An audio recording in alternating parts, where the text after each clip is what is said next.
RTC ఆస్తులను ధ్వంసం చేసి కుదేలు చేసి కబ్జాలు చేసి ఆర్టీసీ ఉద్యోగులు ఆత్మహత్య కారణమైన వీళ్ళు ఇవాళ ఆర్టీసీ గురించి మాట్లాడుతున్నారు.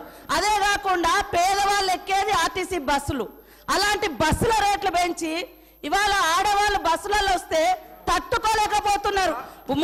నేను ఒకటే సూటిగా అడుగుతున్నా, ఆర్టీసీ ఫ్రీ బస్ పెట్టొద్దా? ఇవాళ మీరు వ్యవసాయం చేయనటువంటి బీడు భూములకు లక్షాధికారులకు కోట్లాది రూపాయలకు వ్యవసాయం పేరుతోటి రైతు బంధు కట్టబెడితే ఏ పేదోళ్ళైనా రోడ్ల మీదకి వచ్చి మీ ఇళ్ళ ముంగర ధర్నా చేసిర్రా? ఈ రోజు ఆటోలను ముందు పెట్టి మీ అధికారం రావాలని ఎప్పుడు మిమ్మల్ని మీరు సెంటిమెంట్లను వాడుకొని ఒకరిని ముందు పెడతారు, ఆ తర్వాత మీరు వెనక నుంచి వస్తారు. ఇది మీ నైజం. గతంలో కూడా అగ్గిపుల్లలు దొరకక డ్రామాలు చేస్తే పాపం వేరే పిల్లలు ఆత్మహత్య చేసుకున్నారు.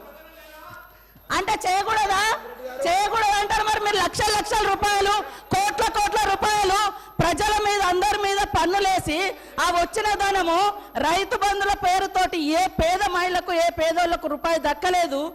కానీ మీరు మాత్రము లక్షలు ఎత్తుకున్నప్పుడు ఏ పేదోళ్ళన్న రోడ్ల మీదకి వచ్చి మాకెందుకు ఇవ్వలేదని అడిగిచ్చేటట్టుగా మేమన్నా రెచ్చగొట్టినామా?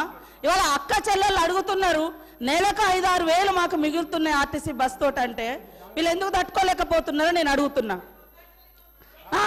మరి ఎక్కడ ఏం దొరకనట్టుగా అదే మాట్లాడుతున్నారు. మొత్తం వీళ్ళు అన్ని తీసేయండి. కాబట్టి ఆర్టీసీ బస్సులలో మహిళలు ప్రయాణం చేస్తే మీకేం ప్రాబ్లం అది చెప్పండి.